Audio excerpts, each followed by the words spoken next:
Hi friends. నా పేరు Surendra. Welcome back to my channel. ఎప్పుడైతే నిన్న మొన్న ఒక న్యూస్ చూశానో, రిమైనింగ్ 4 ఫైనల్ కంటెస్టెంట్స్ ఎవరు? Remaining 4 finalized contestants first finale contestant ఎవరు? అవినాష్ కదా! రిమైనింగ్ 4 ఎవరైనా ఒక పోల్ లాంటిది పెట్టినప్పుడే అంటే ఏంటి? ఇంక 6 అనే దానికి అవకాశం తక్కువ. ఇప్పుడు 6 అంటే ఏంటంటే ఫినాలే వీక్‌లో 6 ఉంటే, ఆ 6లో ఖచ్చితంగా అవినాష్ లాస్ట్‌లో ఉండి ఎలిమినేట్ అయ్యే ఛాన్స్ ఎక్కువ. ఫినాలే వీక్ దాకా ఉన్నా గాని. కానీ ఇక్కడ టాప్ 5 పెట్టడం వల్ల అడ్వాంటేజ్ ఎవరికన్నా ఉందంటే అది అవినాష్‌కే. సో, అవినాష్ ఖచ్చితంగా ముందుకెళ్ళినట్టే. అవినాష్‌కి ఆ పరంగా సూపర్ గుడ్ న్యూస్ అవినాష్ ఫ్యాన్స్‌కి.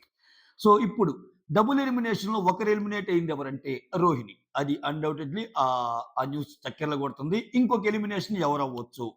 విష్ణుప్రియకి యూనివర్స్ కలిసొస్తుందా? విష్ణుప్రియకి గ్రహాలు అనుకూలిస్తున్నాయా? విష్ణుప్రియ ఫిజికల్ ఎబిలిటీ చాలా ఉన్నా, ఆడకపోయినా ఆమెకంటూ అంటే విష్ణుప్రియ చాలా మంచిగా ఆడుతుందిరా. విష్ణుప్రియ చాలా కనెక్ట్ అయిందిరా. విష్ణుప్రియ ఫ్యాన్స్ ఏందంటే కొంచెం డిఫరెంట్. ఎక్కువ హంగామా చెయ్యరు సోషల్ మీడియాలో ఫైట్స్ గాని, ఇవి గాని. సైలెంట్ ఓటు పడుతుంటది. అటువంటి ఫ్యాన్ బేస్ ఆమెకి చాలా ఉంది. అది ప్రీ ఎగ్జిస్టింగ్ క్రేజ్ అనుకోండి, ఆమె షోస్ మిర్చి అనుకోండి, ఆమె మీద ఉన్న కొంచెం సింపతి అనుకోండి, ఫ్యామిలీ పరంగా. సో, ఏ రకంగా తప్పులు చేయలేదంటే చాలా చేసింది. తప్పులు చేసింది. ఓకే. సో, అటువంటి విష్ణుప్రియ హాట్ న్యూస్ అనమాట ఇప్పుడు. ఏంటి టాప్ 5లో ఉంటదా? ఉండదా? అనేది అది ఇంకొంచెం సేపట్లో తెలిసిద్ది. ఆల్మోస్ట్ న్యూస్ కొంచెం అందుతున్నా చెప్పలేని పరిస్థితి అండి. అర్థం చేసుకోండి. సో, ఎవరు టాప్ 5లో ఉంటారో. బట్ ఇప్పుడు ఉన్న 7లో రోహిణి అయితే ఎలిమినేట్ అయింది. రోహిణి ఎలిమినేట్ అవ్వటం మూలాన మనం ఒకటి చెప్పుకోవచ్చు. ఏంటి? సో, ఖచ్చితంగా ఇక్కడ పెద్దపీట వేశాడు.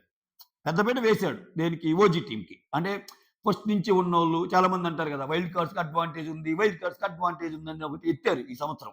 సో, నన్నడిగితే ఏం అడ్వాంటేజ్ 5 వారాల తర్వాత వచ్చారు. వాళ్ళ గేమ్ వాళ్ళు ఆడారు. సో, నిజంగా మాట్లాడుతున్నా నేనిప్పుడు. నిజంగా రోహిణి గురించి మాట్లాడాల్సొస్తే, రోహిణికి వైల్డ్ కార్డ్‌గా రావటం డిసడ్వాంటేజ్. ఇది ఎంతమంది మీరు ఒప్పుకుంటారో ఒప్పుకోరు. ఇదే రోహిణి ఫస్ట్ నుంచి వచ్చుంటే, ఆ ప్రేరణకేదైతే లేడీ ఫైటర్ అని వచ్చిందో అది రోహిణికొచ్చేది. ఎందుకని? ప్రతి గేమ్‌లో రోహిణిని ప్రేరణని మించిన పెర్ఫార్మన్స్ కదా రోహిణి. ఇప్పుడు రోహిణి చాలా బాగా ఆడుతుందని వైల్డ్ కార్డ్‌కి వచ్చాక జెంట్స్‌తో పోటీగా ఆడాక తెలిసింది. ఇదే ఫస్ట్ నుంచి వచ్చుంటే ఆమెకి ఇది అడ్వాంటేజ్ అయ్యేది. ఖచ్చితంగా టాప్ 5లో ఉండే కంటెస్టెంట్ అయ్యేది రోహిణి. సో, అంటే మనోళ్ళేందంటే జస్ట్ లైక్ దట్ అనేస్తారనమాట. డిసడ్వాంటేజ్ అంటే పాపము ఆమెకి ఆహ్, చాలా లాభాలున్నాయి. ఏది 6 వారాలు నామినేషన్‌లోకి రాలేదు. అన్ని లాభాలే చెప్తారు రోహిణికి. నేను నష్టమంట ఇది. సీరియస్‌లీ నష్టమంట. రోహిణి అనే ఈ పర్సన్ స్టార్టింగ్ నుంచి వచ్చుంటే ఖచ్చితంగా చాలా బాగా ఆడేది. అసలంతెందుకు వైల్డ్ కార్డ్‌లో వచ్చిన చాలా మంది.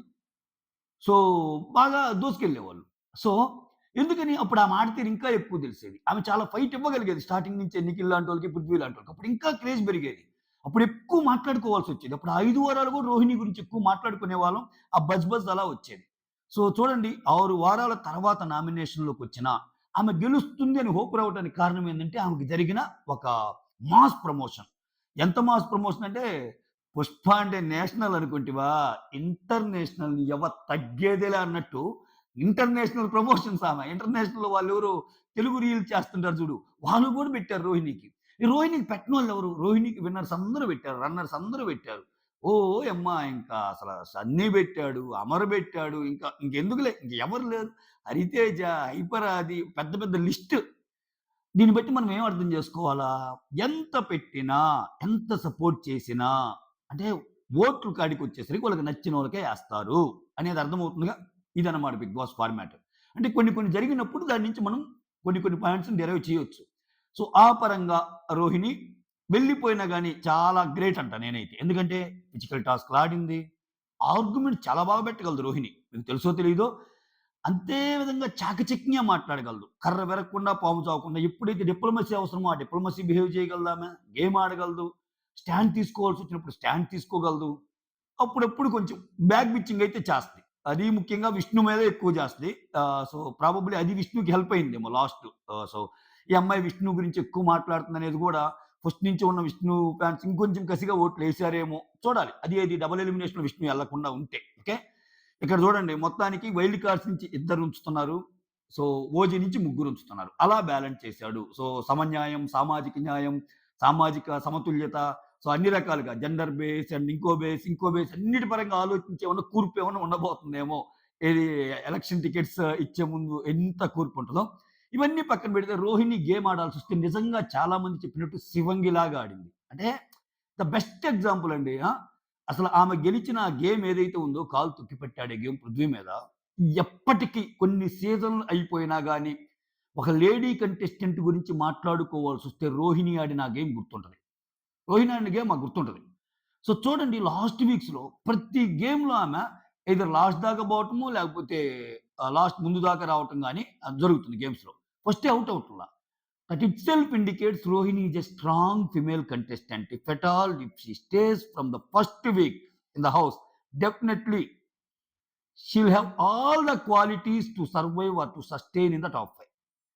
Top 5 seriously mark my words. కాకపోతే ఆమె అదే చదువుతుంది. ఆమెకంత ఇక్కడ చూడండి ఆమె ఎలిమినేట్ అయింది. అయినా ఇన్ని వారాల నుంచి నామినేషన్‌లోకి రాకపోయినా రోహిణి ఉండొచ్చు అనే ఒక భయం క్రియేట్ చేసిందామె.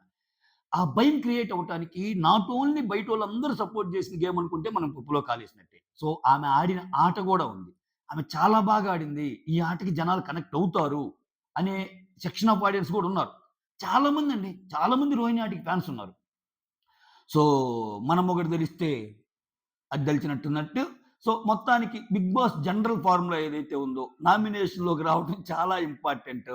నామినేషన్‌లోకి రావటం చాలా చాలా క్రూషియల్ థింగ్ అని ఎప్పుడు జనాలు అనుకునే మాట ఏదైతే ఉందో అదే నిజమవుతా. ఓకే. అదే నిజమవుతా నామినేషన్‌లోకి రాని రోహిణి ఎలిమినేట్ అయిందని చెప్పొచ్చు. గేమ్ పరంగా చూస్తే అప్పుడప్పుడు విష్ణు మీద బ్యాక్ బిచ్చింగ్ తప్పితే డెసిషన్స్ కరెక్ట్‌గా తీసుకుంది. ఎవరి గొడవైతే వాళ్ళు చెప్పింది. గౌతమ్ తప్పైనప్పుడు గౌతమ్ తప్పని చెప్పింది. నిఖిల్ తప్పైనప్పుడు నిఖిల్‌ని తప్పని చెప్పింది. ప్రేరణ వైపు స్టాండ్ తీసుకుంది. ప్రేరణతో గొడవేసుకుంది. ఓకే. ఆ ఇంట్లో ఎవరితో గొడవ లేకుండా కొంచెం, కొంచెం టువర్డ్స్ బయాస్డ్‌గా ఉందంటే అవినాష్‌తోనే. అది కాదనలేని నిజం. సో, ఈవెన్ అవినాష్ తేజాల్లో కూడా అవినాష్. అవినాష్ అంటేనే ఆమెకిష్టం. వాళ్ళిద్దరు మాత్రం కలిసి గేమ్ ఆడారు. అదైతే నిజం. అది ఓన్లీ ఎమోషనల్ సపోర్ట్ అనుకుంటే తప్పు. ఎమోషనల్ సపోర్టే కాదు. అవసరం వచ్చిన ప్రతిసారి ఈయన గెలిపించడానికి ఆమె, ఆమెను గెలిపించడానికి ఈయన ఆడారు. అది గూడా ఆడలేదంటే అది మళ్ళా నేను తప్పు చెప్పినోడిని అవుతా. ఓకే. బట్ గేమ్ పరంగా రోహిణి ఆడిన గేమ్స్ ఏదైతే ఉన్నాయో కిరాక్ అంతే. అసలంటే అన్‌డినయబుల్. ఇంకా దాని గురించి చర్చ పెట్టి ఏం ఆడిందిరా రోహిణి అని మనం అన్నామంటే ఇంక మనం తప్పు చేసినట్టు. అంటే అట్‌లీస్ట్ నా పరంగా. ఎందుకంటే ఆమె ఆడింది. ఆమె ఆడింది, కొట్లాడింది, ఆర్గ్యూ చేసింది. అసలామె తప్పైనప్పుడు తప్పని ఒప్పుకుంది చాలా సార్లు. ఆమె కరెక్ట్ ఉన్నప్పుడు కరెక్ట్ అని వాదించింది. సో, చతురత ప్రదర్శించింది, లౌక్యం ప్రదర్శించింది అన్నీ. సో, ఒక 'బిగ్ బాస్' ఆటకి ఏమేం కావాలో, ఆ ఆటకి కావాల్సిన అన్ని లక్షణాలున్న ఒక కంటెస్టెంట్ రోహిణి. ఓన్లీ బ్యాడ్ ఏంటంటే ఆమెకు వైల్డ్ కార్డ్ రావటం. ఇప్పుడు చూడండి చాలా మందికి వైల్డ్ కార్డ్‌కి రావటం అడ్వాంటేజ్ అంటారు. అదే నేను చెబుతున్నా. వైల్డ్ కార్డ్‌కి రావటం అడ్వాంటేజ్ ఎంతో డిసడ్వాంటేజ్ కూడా అంతే. ఎందుకంటే వాళ్ళ వైపు ఒక మచ్చ ఉంటది. వాళ్ళు చూసొచ్చారు గదా! చూసొచ్చారు కాబట్టి ఇప్పుడు వాళ్ళొచ్చి ఒక కంటెస్టెంట్‌తో బాగున్నారనుకో. చూసొచ్చారు కాబట్టి ఆ కంటెస్టెంట్‌తో బాగున్నాడు. వాళ్ళొచ్చి ఒక కంటెస్టెంట్‌తో వైరం పెట్టుకున్నాడు. చూసొచ్చారు కాబట్టి వైరం పెట్టుకున్నారు. ఇన్నిటిని అధిగమిస్తా ఆడాలి గేమ్ వాళ్ళు. That's not an easy task. So, ఖచ్చితంగా ఆహ్, సో, మొత్తానికి రోహిణి గారికి all the very best. So, మొత్తానికి ఏడుగురిలో ఒకరు రోహిణి గారు ఎళ్ళిపోతే ఇంకొకరున్నారు. ఆ ఒక్కరెవరు? ఆ ఒకరు ఖచ్చితంగా ఓజీ నుంచే ఉంటారు. ఖచ్చితంగా ఓజీ నుంచే ఉంటారు. ఎందుకని? ఇక్కడికి రాయల్ నుంచి లేరు. రాయల్ టీమ్ నుంచి ఉన్న ముగ్గురులో Avinash already top 5. Gautam winning రేస్‌లో ఉన్న క్యాండిడేట్. నిఖిల్, గౌతమ్ మధ్య పోటీ ఉందని మనకు తెలుసు. సో, ఉన్న ముగ్గురిలో రోహిణి ఎళ్ళిపోయింది. ఇంకా డబుల్ ఎలిమినేషన్ అంటే ఇంకెవరుండాలా? ఇంకెవరుండాలా? ఈళ్ళ నలుగురిలో ఒకరుండాలి. ఎవరు నలుగురిలో? ఐదర్ నిఖిల్ అయ్యుండాలి, లేకపోతే ప్రేరణ అయ్యుండాలి, లేకపోతే విష్ణు అయ్యుండాలి, లేకపోతే నబీల్ అయ్యుండాలి. ఓకేనా? సో, ఇక్కడ నిఖిల్, నబీల్ సేవ్ అయిపోయి ప్రేరణ, విష్ణుప్రియలో ఒకరెళ్ళిపోయారు అంటే ఓకే. ఆ మిగిలే ఒక్క పర్సనే సీజన్ 8లో ఉండబోయే టాప్ 5 ఏకైక ఫీమేల్ కంటెస్టెంట్. మహిళా విజేత అన్నది పక్కన పెట్టండి. ఓకే. ఓకే. మహిళా విజేతల కష్టం తర్వాత సంగతి.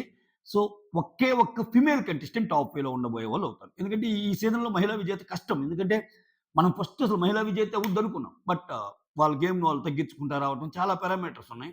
సో, ఇక్కడ ఉన్న ఇద్దరెవరు ఇంకా టాప్ 5లో ఉండటానికి ప్రేరణకి, విష్ణుకి ఉంది. ప్రేరణ ఔట్ అయ్యిద్దా? విష్ణు ఔట్ అయ్యిద్దా?